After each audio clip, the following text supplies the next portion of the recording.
setiap pagi Anda sebelum melakukan sesuatu, Anda masuk saat teduh, Anda berdoa, jangan pegang dulu handphone, jangan baca dulu WhatsApp.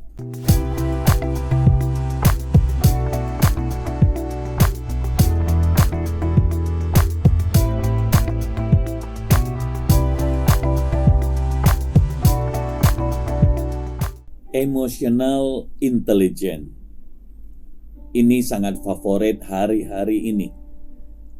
Pemikiran, kepintaran seseorang ternyata tidak berpengaruh besar akan kesuksesan seseorang. Tetapi emosionalnya ini sangat berpengaruh atas seseorang. Cara dia mengungkapkan, cara dia mengelola emosionalnya, cara dia menghadapi situasi-situasi, ternyata ini berpengaruh besar atas hidupnya. Oleh sebab itu hari ini kita belajar. Saudara, lihat Mazmur pasal yang 34 ayat 19. Tuhan itu dekat kepada orang-orang yang patah hati dan Ia menyelamatkan orang-orang yang remuk jiwanya. Di tahun 90-an digemparkan dengan sebuah penemuan dari seorang bernama Daniel Goleman. Ini dia memberikan sebuah konsep, dan konsepnya ini menarik saudara, yaitu emotional intelligence. Dia berkata bahwa orang diciptakan untuk memiliki kecerdasan secara emosional, supaya peluang keberhasilan itu jauh lebih besar. Bukan hanya sekedar kecerdasan intelijen biasa atau pemikiran orang.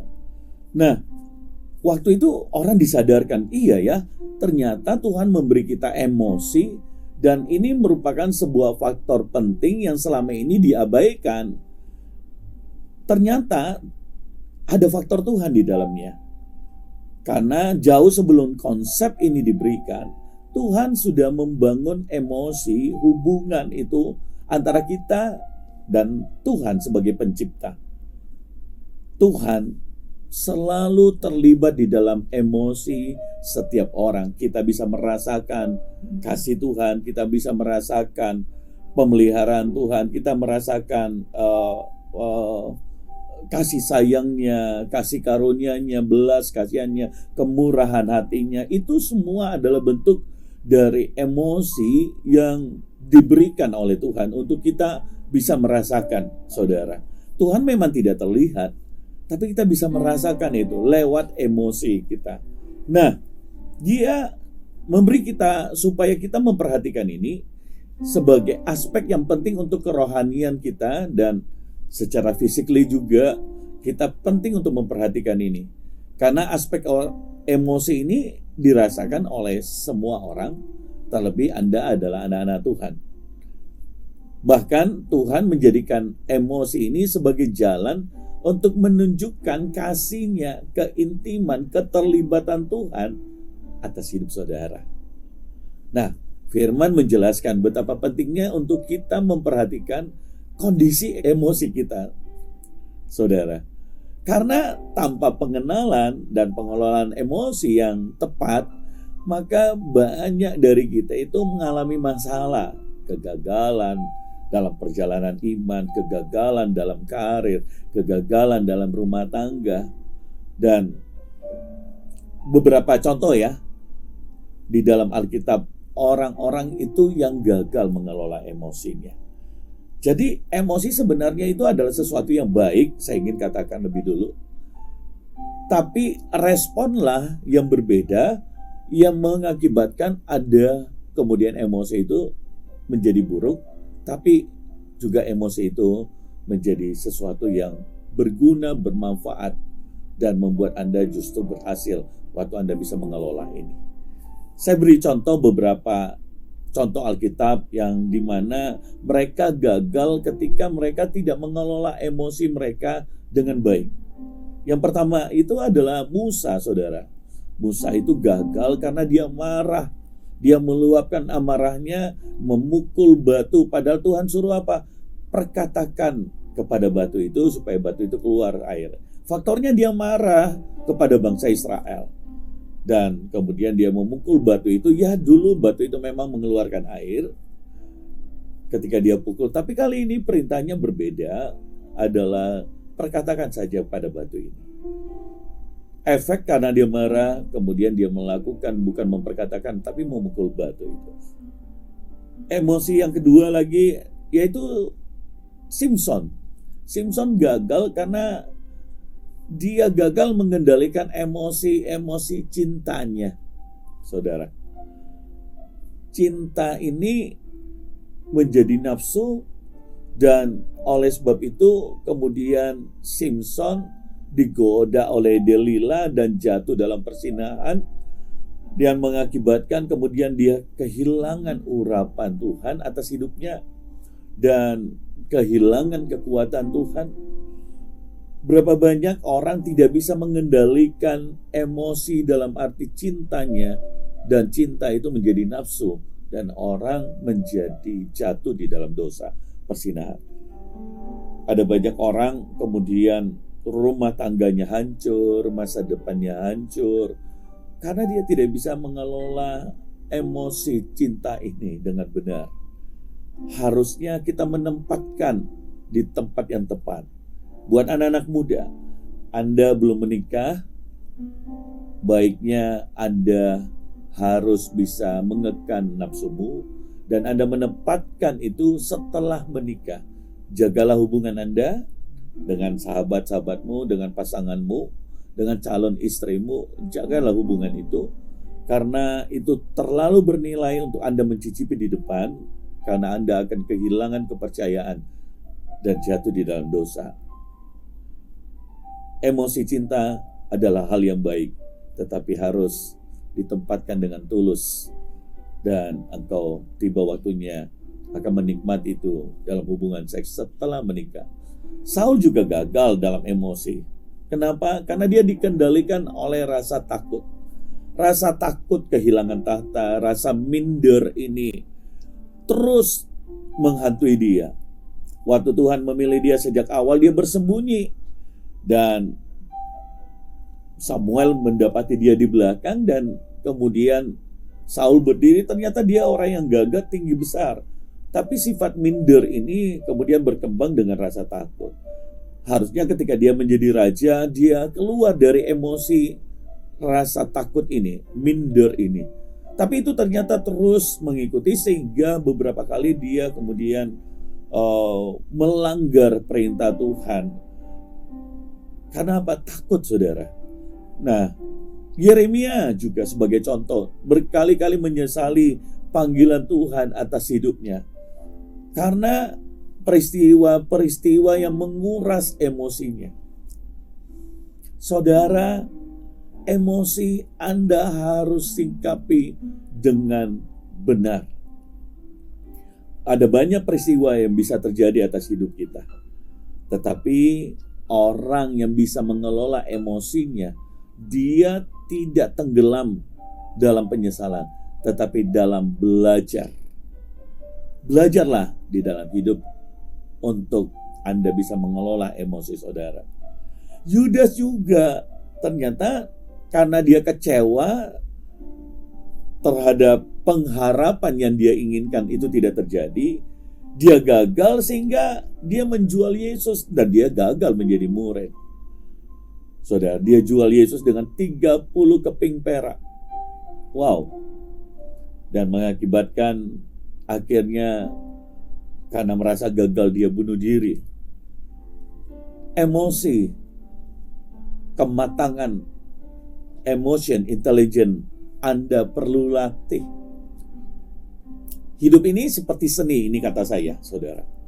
Dan kalau itu seni, berarti Anda harus bisa menikmati irama-irama yang datang, keadaan-keadaan yang tiba-tiba datang. Dan karena ini seni, sifatnya adalah belajar, dan saudara bisa memaknai ini dengan berbagai macam nada. Keadaan itu mengalir, saudara, bersama-sama dengan hal ini. Temukan setiap tantangan itu solusi-solusi. Awasi setiap respon Anda. Jangan karena emosi sesaat, tetapi lahir dari respon yang matang, dewasa. Beberapa emosi yang seringkali diekspresikan dalam kondisi-kondisi tertentu itu nampak bertentangan satu dengan yang lain. Saya coba untuk melihat supaya Anda bisa melihat itu. Ada orang yang mudah merasa tertolak atau haus penerimaan dan atau apresiasi. Dua hal yang berbeda kan? Ada orang yang terlalu sensitif, tapi ada juga yang terlalu pasif. Ini dua bentuk emosi yang berbeda. Ada juga yang minder dan atau narsis. Ini sebuah pilihan. Ada juga orang yang takut gagal dan ada juga orang yang tidak punya cita-cita. Ada yang berpikir negatif, tapi ada juga yang berpikir hiperbola. Dua contoh ini adalah dua contoh yang sangat berbeda, menandakan bahwa emosi itu adalah sebuah pilihan. Emosi adalah gambaran respon seseorang. Dan Anda harus belajar, saudara harus belajar akan hal ini. Membangun emosi yang sehat itu dimulai dari kesadaran dan kejujuran akan bahwa emosi itu bisa kita rasakan, baik itu emosi sedih, emosi marah, takut, gembira, berbunga-bunga, kecewa, dan yang lain. Tergantung kita bagaimana kita menyikapinya, bagaimana kita meresponinya, bagaimana itu keluar dari hidup kita. Kitalah yang harus menempatkan dengan tepat akan hal ini. Kitalah yang bisa memaknai, menahannya, kita bisa menyalurkannya seperti apa yang kita mau. Ungkapkanlah atau bawalah segala emosi yang kita rasakan pertama-tama kepada Tuhan. Terimalah kasih-Nya setiap hari. Itu meneduhkan saudara. Itu menyenangkan hati kita. Artinya emosi kita bisa terluapkan waktu saudara datang pada Tuhan. Contoh, setiap pagi Anda sebelum melakukan sesuatu, Anda masuk saat teduh, Anda berdoa. Jangan pegang dulu handphone, jangan baca dulu WhatsApp. Saudara, jangan dulu lihat YouTube dan yang lain. Saudara simpan dulu, datang pada Tuhan, teduhkan hatimu, dan ingatlah akan kebaikannya. Mulailah hari ini dengan emosi yang sehat, dan keteduhan hati itu menolong saudara untuk mengekspresikan emosi Anda sepanjang hari dengan cara yang lebih tepat. Malam hari, jangan lupa juga datang pada Tuhan dan bersyukur atas sepanjang hari yang sudah saudara lewati. Ada baik, ada juga mungkin hal yang buruk, ada kejadian yang menggembirakan, membuat Anda tersenyum sepanjang hari.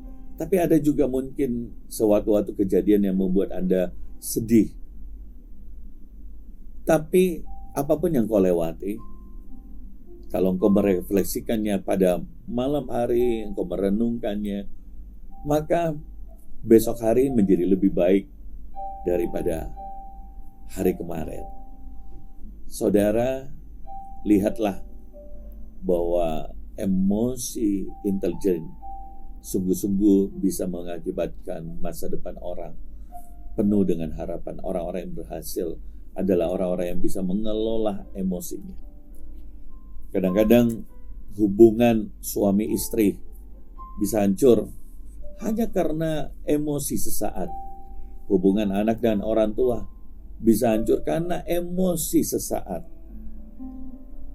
Hubungan persahabatan bisa retak padahal terjalin begitu lama oleh karena emosi sesaat. Saudara, jangan pernah engkau dikendalikan dengan emosi sesaat, karena kau akan menyesal dan kehilangan orang-orang yang terbaik yang telah Tuhan kirim. Kalau bagaimana dengan kalau kita salah? Akuilah kesalahanmu, karena engkau tetap manusia. Itu bukti bahwa engkau juga bisa mengelola emosimu dengan baik. Perbaikilah hubungan itu, Karena hubungan jauh lebih penting daripada luapan emosimu. Kesalahan akan termaafkan waktu engkau dengan tulus hati, dengan jujur datang kepada orang dan kau berkata, I'm sorry, maafkan saya. Dan saya percaya kasih dan pengampunan itu selalu tersedia buat anak-anak Tuhan. Mari belajar dalam hidup kita bersama-sama. Saya minta untuk saudara coba tulis dalam komen 2 hal. Yang pertama, menurut saudara apakah itu emotion intelligence? Seberapa pengaruh hal ini terhadap keberhasilan saudara? Yang kedua, bagaimana cara saudara membangun emotion intelligence saudara? Tulis ya 2 hal ini ya. Tulis 2 hal ini. Saya berikan quotes-nya, keteduhan hati kita akan menolong kita mengekspresikan emosi kita dengan cara yang lebih tepat. Selalu harus dengan keteduhan hati. Barulah engkau melihat hasil yang terbaik. Korban sembelihan kepada Tuhan adalah apa? Jiwa yang hancur, hati yang patah, hati yang remuk, tidak akan kau pandang hina ya Tuhan. Engkau punya emotion intelligence yang luar biasa. Yesus adalah jawaban.